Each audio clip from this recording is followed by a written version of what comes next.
Şəhər yatır, mən hələ də oyağam. Xatirələr duman tək gəlir bura. Telefonun ekranı yenə qaranlıq. Səssizlik çöküb bu tənha otağa. Küçələrdə sönür bir-bir lampalar. Gecənin qoynunda gizli sirlər var. Maşının şüşəsini aşağı salıram. Külək yüzümə toxunub mənə pıçıldar. Gecə mənə səndən danışır yenə. Ulduzlar şahiddir çəkdiyim qəmə. Bu qaranlıq mənim tək sığınacağım.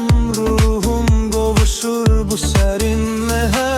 Gecə uzun yollar hələ bitməyib. Qəlbimdəki sevgi hələ sönməyib. Bir mən, bir şəhər, biri də bu ritim. Dünya dayanıb, zaman keçməyib.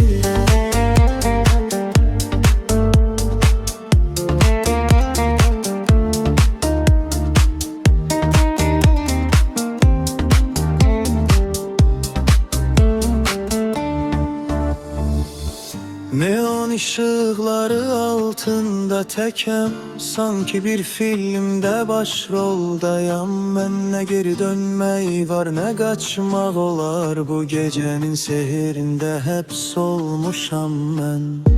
Gecə bitir, sabah gəlir. Amma mən hələ də oradayam. Gecə mənə səndən danışır yenə. Ulduzlar şahiddir çəkdiyim qəmə. Bu qaranlıq mənim tək sığınacağım. Ruhum qovuşur bu sərin məhə. Gecə uzun yollar hələ bitməyib. Qəlbimdəki sevgi hələ sönməyib. Bir mən, bir şəhər, biri də bu ritim. Dünya dayanıb, zaman keçməyib.